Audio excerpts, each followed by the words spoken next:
Hey, my love. Long time no see. How are you doing? Good? Yes?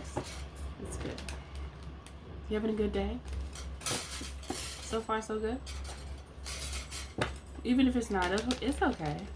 It's fine. Sometimes we have our bad days. Some days are good. Some days may seem bad, actually. But baby, maybe. I said but baby. I didn't mean to say but baby. But maybe a bad day could be better than you thought.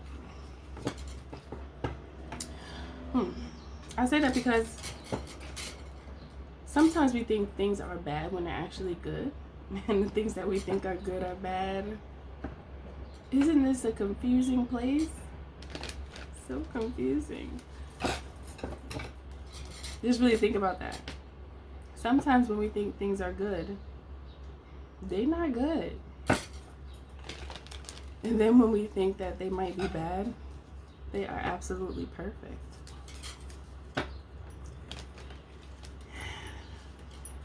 You can't win from losing. You can't win from losing. So it's better to just win. How do you do that, mystic? Look at the bright side of things all the time, regardless of what happens. That might not have worked out, but something else is coming. That's what I'm talking about. I gave you a quick example. Maybe there's something that didn't work out and you may have been feeling bad about it, but now you're seeing that. I heard a closed door of the past opens a new door to your future. Many times there's things from the past that aren't meant to come with you. They're just not meant to. You might think that they are. You might feel like, yeah, they're supposed to come with me, all of this, whatever it is. But it don't be right. It's just us thinking that we know things that we don't really know sometimes. And I think that's a part of being wise, knowing that you don't always know. You can know so much, but you don't always know. And sometimes I feel like that gray area can make you feel a sense of discomfort. But it's really about finding comfort in the space of the unknown. And just allowing it to be what it is. Let it be. Just be. You know? Still take action. But still just be. Just be. Just be. Isn't that easy to just be?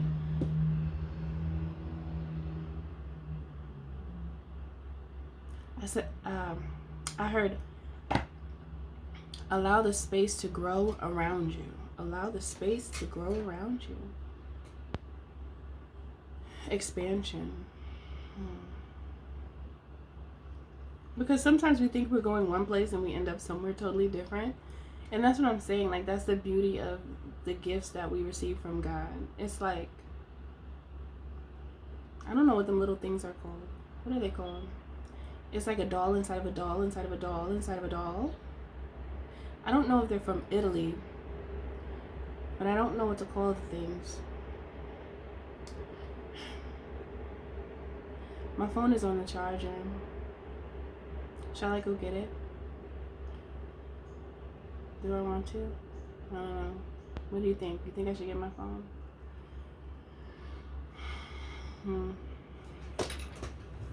I guess so. I guess I'll do it. Let me fix myself. My phone is farther than I thought. Okay. I've returned. Now let's find out what the thing is called. Because I don't remember the thing. I just know what I'm talking about. How do I even look this up? I'm gonna put a doll inside of a doll inside of a doll.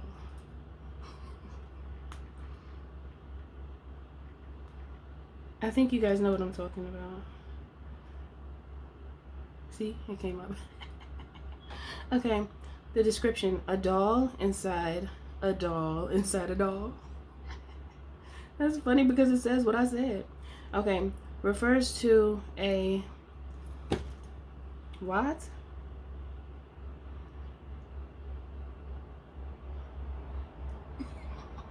I'm gonna butcher this word. It's gonna sound like, I don't even know what it's gonna sound like, but it's called the Matryoshka doll. I don't know. It's M-A-T.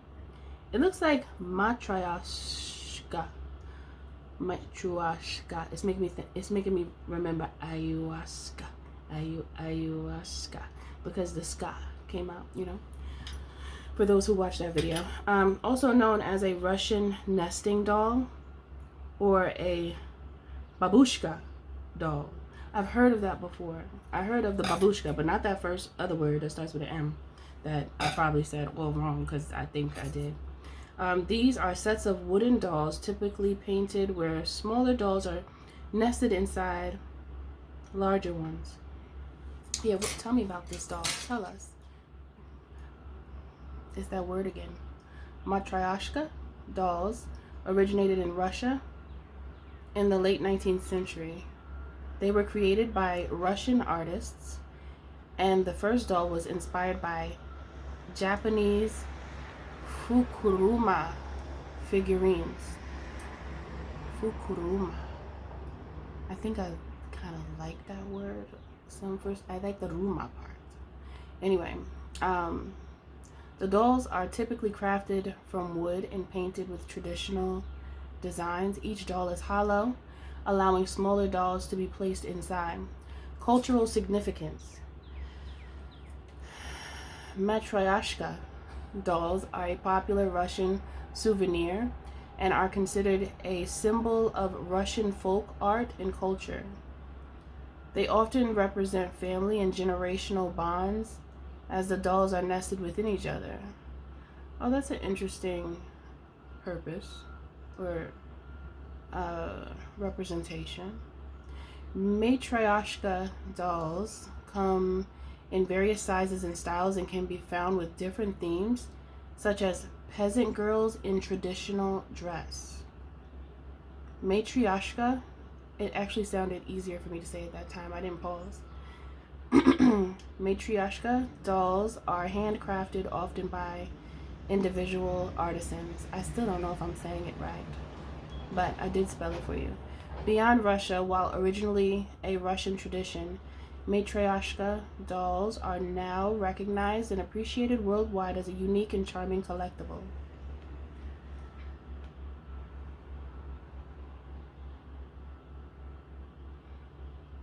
It says the Matryoshka doll in Russian culture to non-Russians in Matryoshka or nesting dolls is one of the most quintessential representations of traditional Russian peasant life.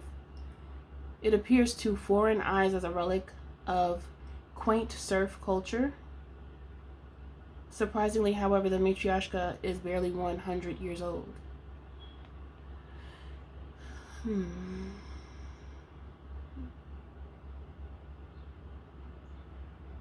It says the doll is also a metaphor for a powerful visual representation of nested complexities, hierarchies, or layers within something.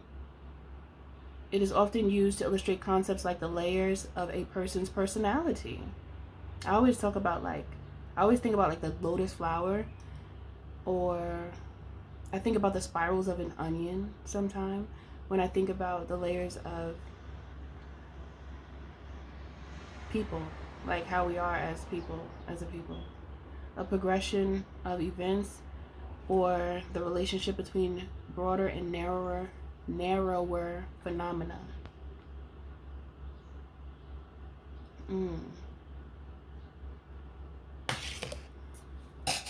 Now the reason why I said that, because I said God's gift is like a gift inside of a gift inside of a gift, and we don't really know what the fullness of the gift is when we receive a gift. We don't really know, you know. We just kind of like here. We just here. We just be as we are, and then everything else kind of like goes into place, right? hierarchy, complexities of a personality.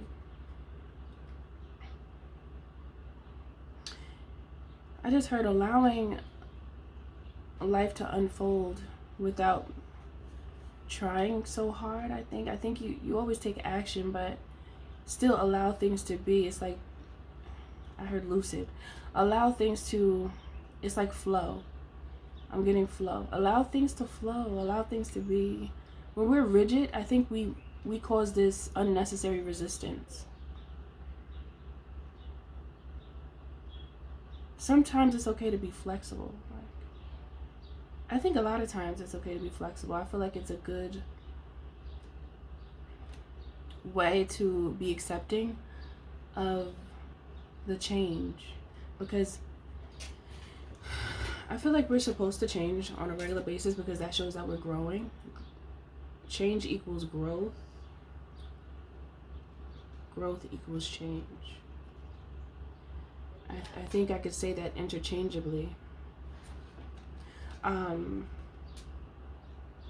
Change equals growth. Growth equals change. I just thought about the matryoshka dolls and how they're lined up. I think there's like 5 of them within one, and the smallest one is in the center. If you line them up next to each other, it does give generations. 5 generations. 5 is change. Is it 5 of the dolls? 5 of the dolls. I sounded funny when I said that. Let me see. Is it 5 of them? I think it's 5. Oh no, it can go smaller than 5. 1, 2, 3, 4, 5, 6, 7, 8. 8 is abundance. Some of them probably don't have. Oh, you can get different sets. There's 5 pieces. Some have 8 pieces. It depends on, what you choose. And I'm seeing, so there's 4 sets of 4 as well. 4 is foundation. 5 is change. 8 is abundance and infinity, eternal. Yeah. So it all like links back to, I feel like family, and I feel like it links back to community and family and like the people. It's like a representation of the people, the gifts that God gives the people. Is plentiful if you are patient. There's something here about patience as well. Many of us are getting too used to, I just feel like, when you think about all of the apps that do things for you, it just makes us not do things that we would normally do. Like, for example, like DoorDash. Some people use DoorDash every day. Or like Uber Eats or whatever, same thing. Well, not same thing. Same purpose. But that just makes us not get up and go cook. Sometimes you don't feel like cooking though. But at the same time, it's like, do you see how everything that is created is made to make someone's life easier? Well, not everything. I guess most things. Is it fair to say that? Everything that is created is made to make our life easier? Okay, no, not everything. Because some things are actually created to force I heard a mental challenge, and I heard intellectual challenge. Some things make people intellectually challenged. I'm trying to see where spirit is going now. I feel like I'm waving in the ocean right now, like I'm inside of a tiny rowboat in the ocean, and the waves are so strong that even if I row, I'm not really gonna go in the direction I want to go. It feels windy in the middle of the ocean on a rowboat, like, that's how I'm feeling with this message right now. But I'm here for it. Okay.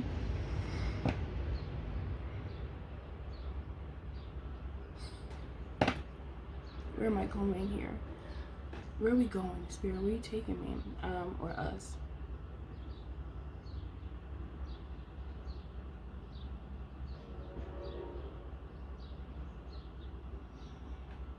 I'm hearing one of the songs that came to me early in the morning the other day. We are living in sin, an uncultured world.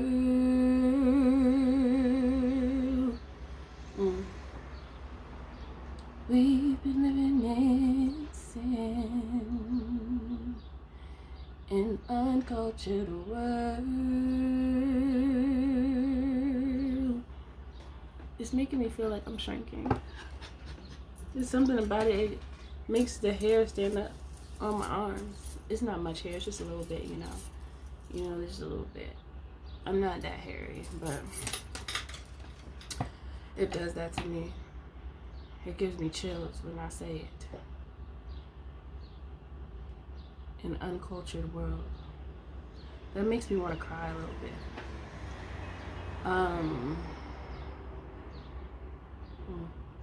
Let me chill.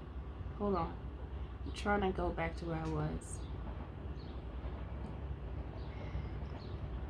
The gift of the people is the culture.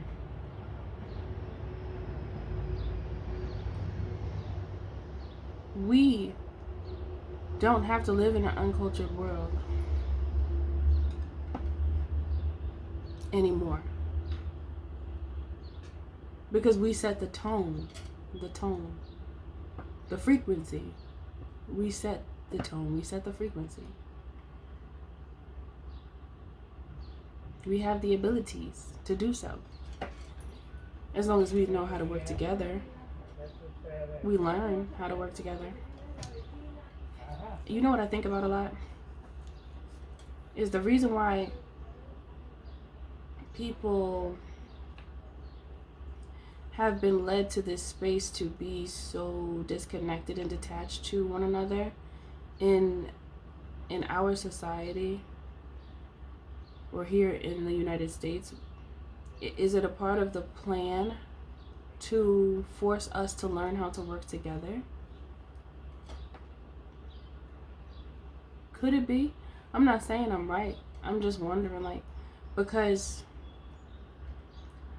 when I think about like that Bible verse when Moses was trying to speak to the people and he had just basically led the people away from slavery and with Pharaoh, he took them, he set them free basically, but they struggled on the journey because for some time they didn't have food, they didn't have anything to drink, they were tired, they had a long way to walk, a long way to travel. It got to the point where the people wanted to go back into slavery. They were like, why did we leave? They were complaining. Why did we leave? Why did you take us? Like, so to set you free, what do you mean, why? And I'm listening to the instruction that I received from God.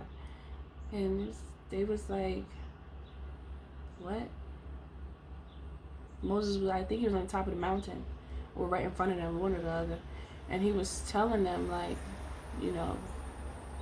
that he was speaking to God or that he was talking to him, something like that. Or that he was about to go talk to him, something. And then it was like, well, where is he? Why can't I see him? Why can't I see God? Where's God since you're talking to him? Well, where is he? And then they got all crazy. And they also didn't listen because they were told not to take the gold or any type of treasures, anything of value, or anything at all. Don't take it from the Pharaoh because it has that evil essence attached to it. Like, things hold energy. And, the people, clearly they didn't listen because they're rebellious. They took the gold, they melted it down and created a bull with their own hands. And then they started worshiping the bull to detach themselves from the idea of God, the God that Moses spoke of. And then they just got absolutely crazy. And I think they started to get naked and party. I think that's literally how it went, if I'm not mistaken. But I don't want to get the, should I get it? I don't want to get the, y'all do the research on that, the golden bull, okay? Because I don't want to read that right now because I feel like there's more and I don't want to take myself too far away from where I'm going, where they're taking me. Because I feel like I gotta go here right now. So look up the golden bull. Even if you don't read the Bible, you don't believe in none of that, whatever, Just read a story if you want. I mean, I'm not forcing you, of course. I can't do that. But I could tell you about it. I just told you about it. So if you want to know the exact context, maybe I had something out of order, check it out. Just Google it. It's easy. You want to know. But they was tripping. I mean, it's actually interesting if you ask me, because I'll be trying to figure out, like, what's that? What's going on? But it's like a representation of how we are in society. Rebellious, want to do what you want to do, and most of the time what people think is right is not right. Just like I said in the beginning, you could think something that you want to do is right, and it's completely horrible, detrimental to your life, to your survival, detrimental to your well-being, but that's what you want to do because you want to do it, right? And then things that are good for you, you find a reason to think that they're not. Like, nah, that's not the one. That's not the right one, even though they check all the boxes. That's not the one for me, though, because I feel like something is wrong. I can't see nothing wrong, but something's wrong. And I just feel like that really comes from, I could say many things, but it all reverts back to the basis of fear.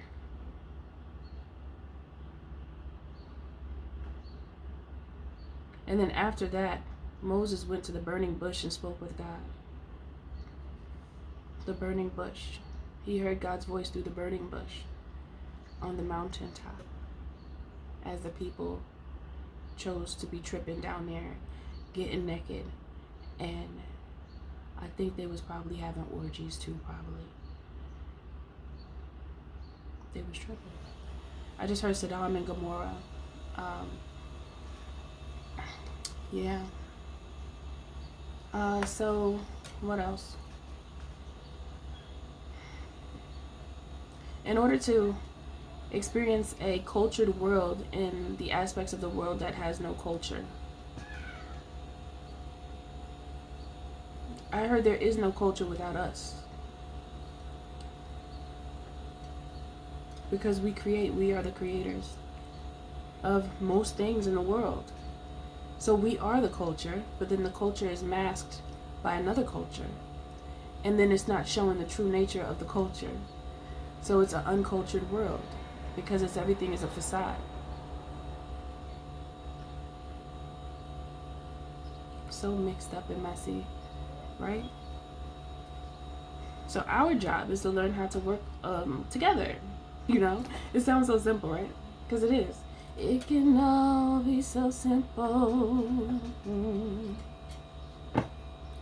but we'd rather make it hard.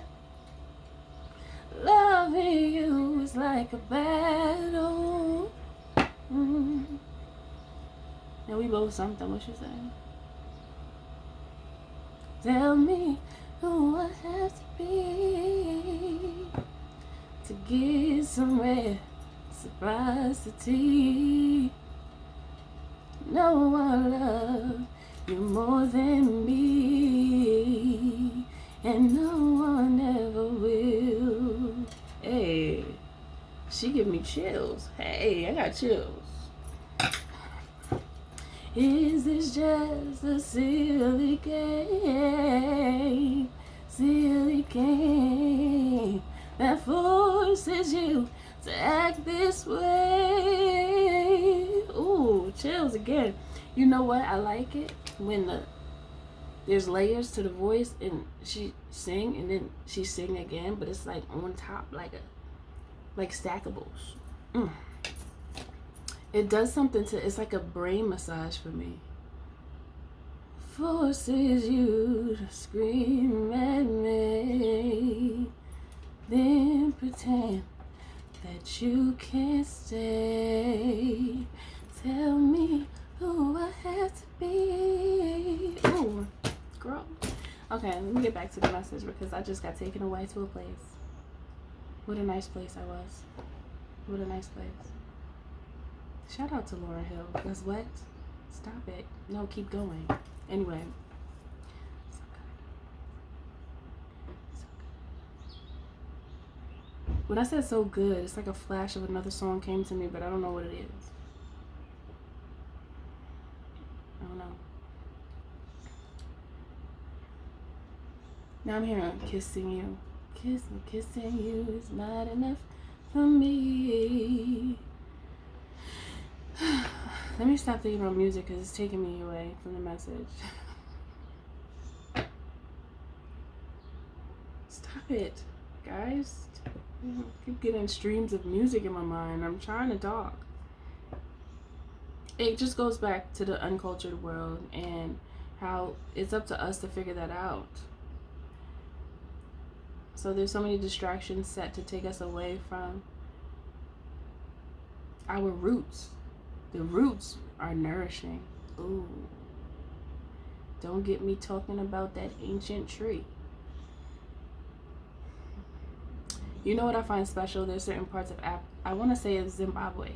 I saw like this video where this guy went to speak to healers in different parts of Africa. And these people are so happy. They just smile. They're so happy all the time. And I just resonate with that. Like they're kind. Like truly kind.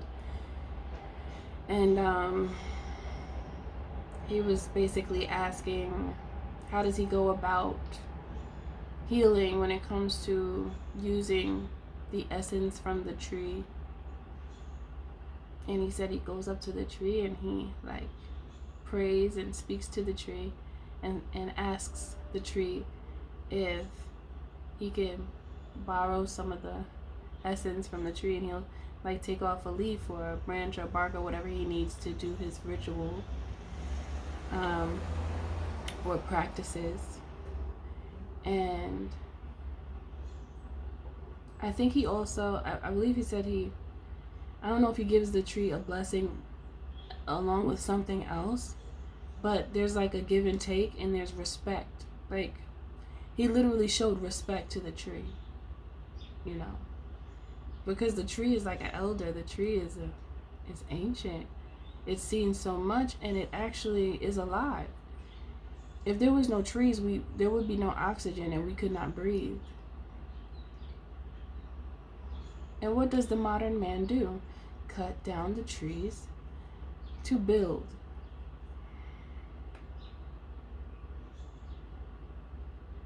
Taking away the oxygen.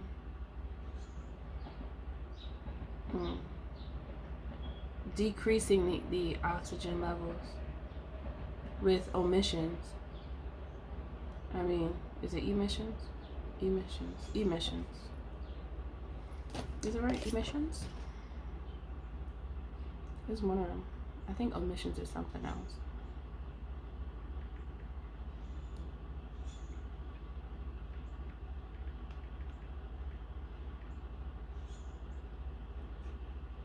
Yeah, emissions. The production and discharge of something, especially gas or radiation. The effects of lead emissions on health. All right, so if we were to connect more to our cultured roots, the air would be cleaner. It would be healthier. So the reason, or what's the reason behind the uncultured world? Greed. What's the reason? So if we can learn how not to be greedy and send out that frequency of giving, I think, that's helpful. Energetically speaking, it's helpful from what Spirit just gave me. And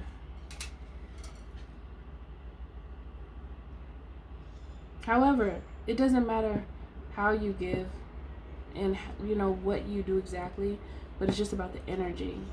It's about that energy.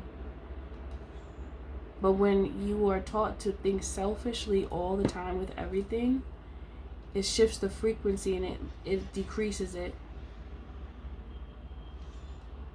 And it causes restrictions, energetic restrictions for all of us. We share this space together. No matter where you are on earth, we're still here together. And the things that happen here become our responsibility. Not unless you just don't accept the responsibility. A bird with bread I see in front of me on a tree.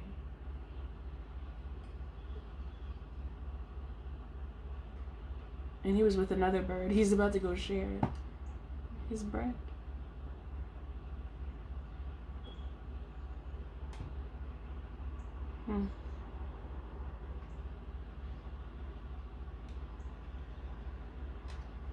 I heard share conversation. Oh, it's so simple. Look, sharing conversation. To share conversation with another, you create new ideas. We're meant to create new to improve the well-being of the roots, instead of like supporting laziness, because I feel like that's where we're leading to, or we're already here. Many things that are created now cause you to be lazy. Just like when I think about like cosmetic surgery right now, when I think about that, if you just work out, then you can get those results. It calls for a lot of work. So it's like a shortcut. Oh, I don't want to do all that work, so I might as well just go get nipped, tucked, and ducked. Ducked? Not the lips and the lipo. Don't say that. That's crazy. I wasn't even thinking that when I said it, and then Spirit showed me some big old exploded lips.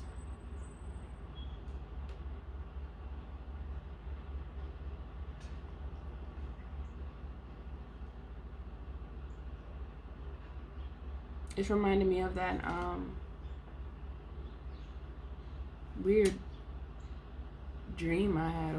It was like I told you guys about it. It's the one where it said dare in the video, if you remember. At the end it said dare. I put it inside of the video. And the last part of the dream, the people had told him that his family passed away, and he didn't know why, but they didn't pass away. They were in front of the Grand Central Station in a big SUV, black. It looked like a black Cadillac Escalade, all tinted out. But then they showed me inside, and they was all like tight, and their faces looked inflated like a balloon. And the lips was extra big. Everything, like, it was just big, like they just got injected with the stuff, with the juice. Not the good juice. It was the funk juice. That gets you all funked up after a while. Keep doing that, you're gonna be a little crooked. You're not gonna look like you no more. You know what makes me sad when I think about that? Like, I think about little Kim. Her face was so cute when she was younger. She just had the, like, before she did all that to her face. Now everything looks hard and stuffed and like in place and a little like a cat. And it's like,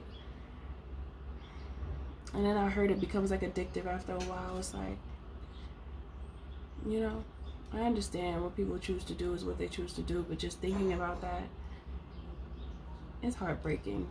At least for me. I don't know how everybody else feels, but I feel like that's heartbreaking, because you were pretty already. Why you do that to yourself? Why did you think that why? I know why, but it's like, why go along with it? I don't know. But that's a part of the uncultured world, because when you move from a place of your roots, you're not gonna do stuff like that. You're just gonna be naturally who you are, and hey, that's what it is. You're not going to want to alter your pieces, because you know you love them no matter what's going on with them, and you just maintain them. You fix them up by doing some work on them. Sculpt yourself. Like, we could sculpt ourselves if we put the work in, but many times people don't want to put the work in because so many things are created to be lazy, and then we begin to, like, our mental capacity decreases.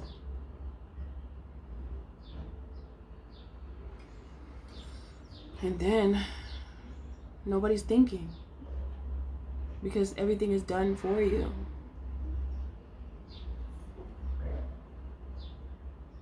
The best thing you could do for yourself in life is to keep doing, keep staying active, keep creating. No matter what it is, it doesn't matter. It's the fact that it's coming from you, a real person. It's coming from you. That's like great and wonderful. You show your hard work. You inspire others to work hard. I think there's a scripture in the Bible about that too, about working hard. Work like you're working for God.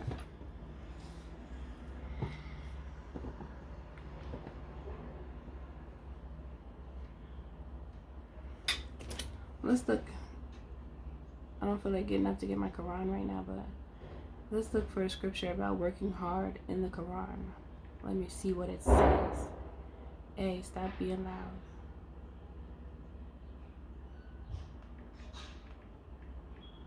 Scriptures about working hard in the Quran.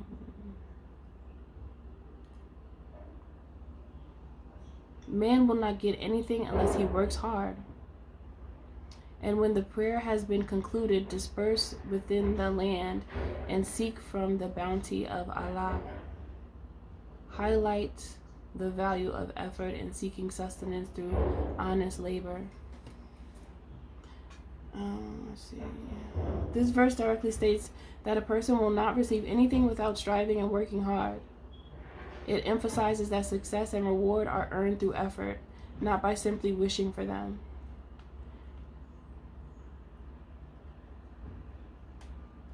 It says, after concluding the Friday prayer, believers are encouraged to disperse and seek livelihood through honest labor, demonstrating the importance of work and economic activity within Islamic principles. It says the Quran also encourages Muslims to be diligent in their work, to use their resources wisely, and to avoid laziness and idleness. I used to feel idle one time in my life, and I used to clean a lot.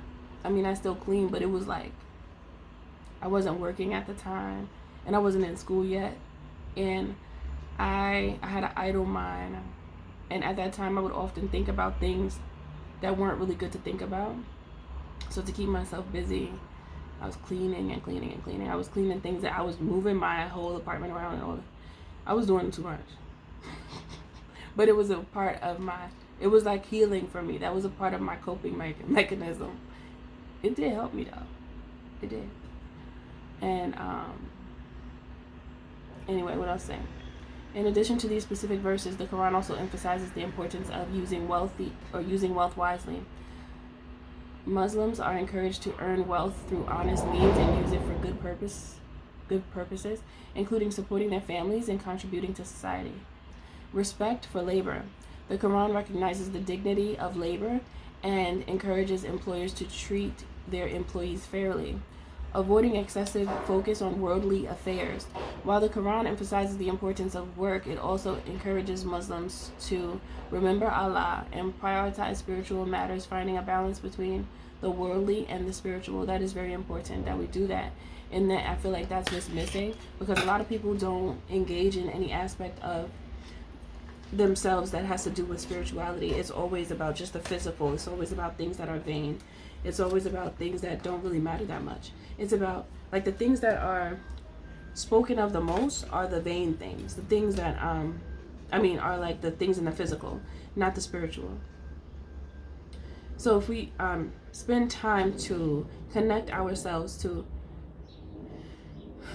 the roots of our true nature, we get back to our cultured ways, and it's like embracing life, embracing the life in you, embracing the truth or the true nature of what life should be and could be. as opposed to what it is now.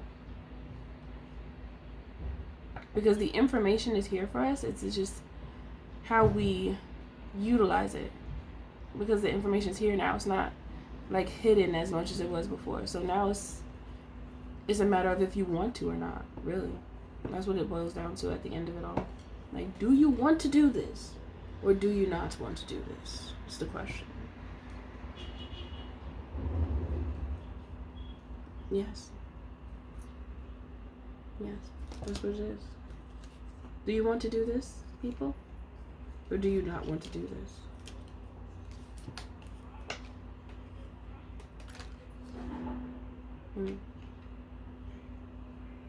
I didn't use the cards. They were just in my hand the whole time. But the two cards that just fell out, I heard the Psychic and the Lovers. The Psychic and Love. And I heard the Psychic and the Lovers. Okay. It's really the High Priestess.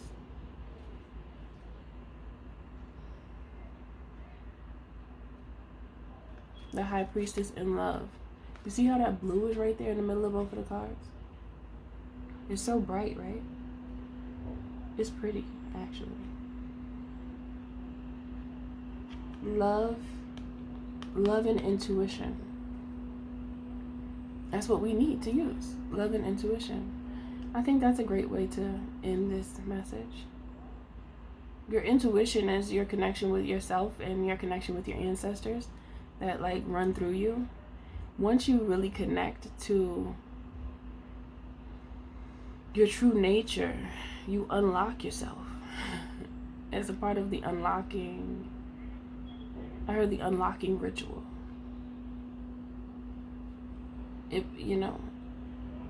Sometimes people hear ritual and they get weird.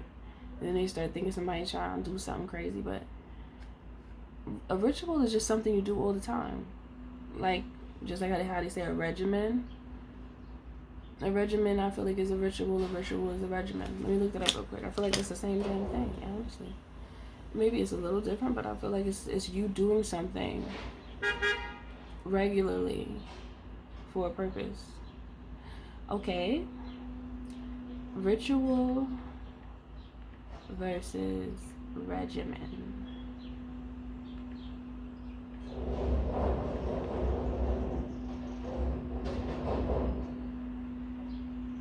While both routines and rituals involve repeated actions, rituals are characterized by intentionality.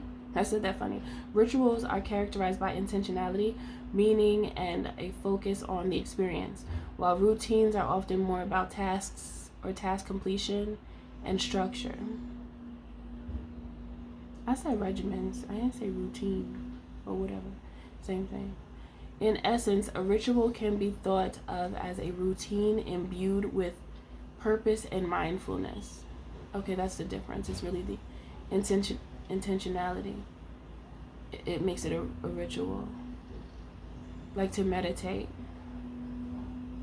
It's not a routine. To meditate is actually meant to be an intentional ritual, because ritualistically, the intention is to connect to self and to source energy, and to receive messages on what to do next in life, or maybe just that day.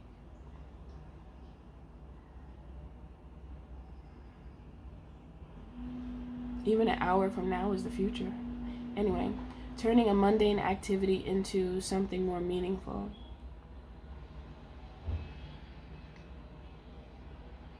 Routines focus primarily on efficiency, task completion, and time management. Intent, driven by a need to get things done or maintain a certain level of structure. Oh, this is routines, by the way. I don't know if I said that or not.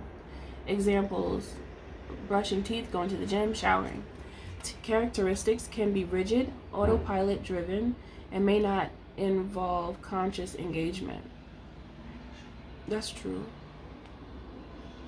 Purpose, to create structure, reduce stress, and improve productivity. Rituals. Focus. My back is cold because my window's open. It just gave me a little chill, you know. Here we go now. Hold on now. Hold on.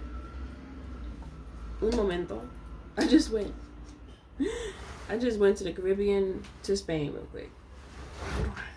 Okay, I did it.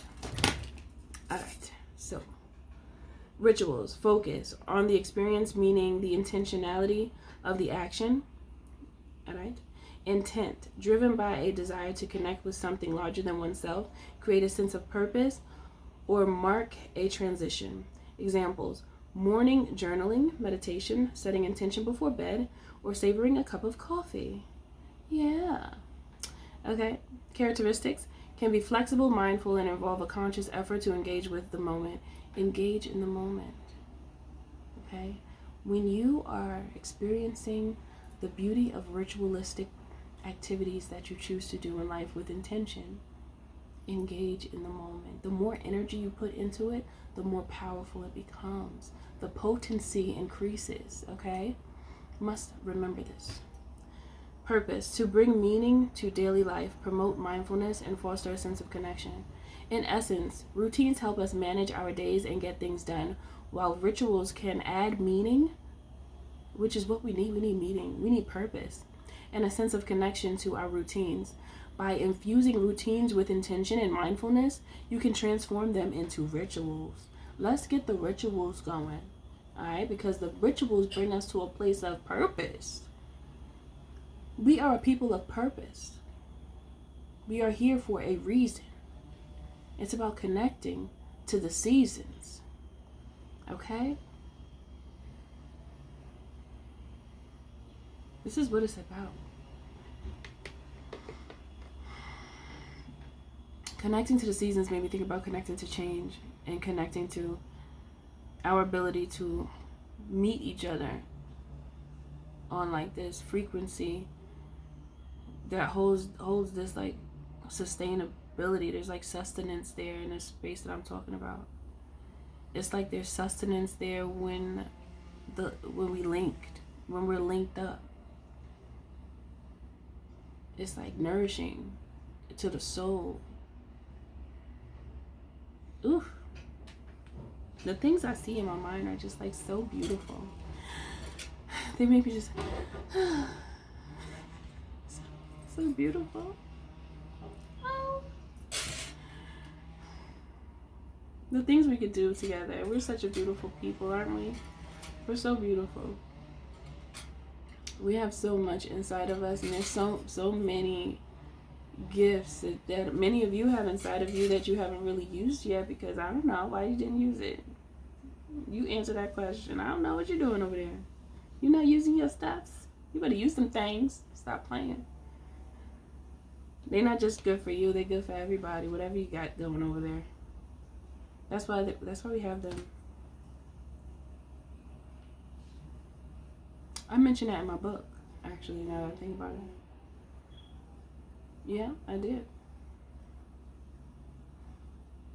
So purchase that book so you can see what other good stuff is in there. If you didn't purchase my book, you're missing out. That's just what it is. You're just missing out. Because there's some jewels in there for you to capture and hold on. Hold on. Baby, hold on to me. Something about a special time. Baby, hold on to me. Baby, hold on to me. How many times did he say that in that song? And he looked like a teddy bear. He like, hold on to your teddy bear, baby. Hold on to me, baby. Anyway, I think that's it for this message. Yeah. Alright, to get a copy of my book, go to www.milkhoneyrose.org. I felt like I was about to say an extra W, but it's not in there, okay? And if you would like to book a coaching call with me to talk about you and your spirituality and truly connecting to the best part of yourself so you can get it right and get it tight, yeah, you can do that on the website as well. You could go ahead and book there, and everything's gonna be just fine. Alright, let's get it back to just fine. Instead of, I don't like spending time around here with these people. I don't like spending time with myself. You gotta like that. You gotta like spending time with yourself. You gotta be okay with being around people, because people, these are your people. We have to learn again how to be around people. I feel like, especially in New York, like a lot of people, see, there's no culture. When I look at places all around the world, they have more culture. They're cultured. We are uncultured here, and we kind of like are just swaying with the wind. It's reminding me of like a bag that just is flying around in the air, and it doesn't really have a destination. It's just going, no intention, no purpose. Ooh, itchy nose. It looks like it just got red a little bit. Maybe not, I don't know. But yeah, that's it for this message. You know, I'm sure you'll see something within this message that strikes one of your chords so that you could begin to emit a melody, frequency of change and growth. I heard proving your place within hierarchy, because you're really at the top when they said you was at the bottom, and that was all for their stardom, and that's the problem. Yeah, okay, I'll see you in the next one.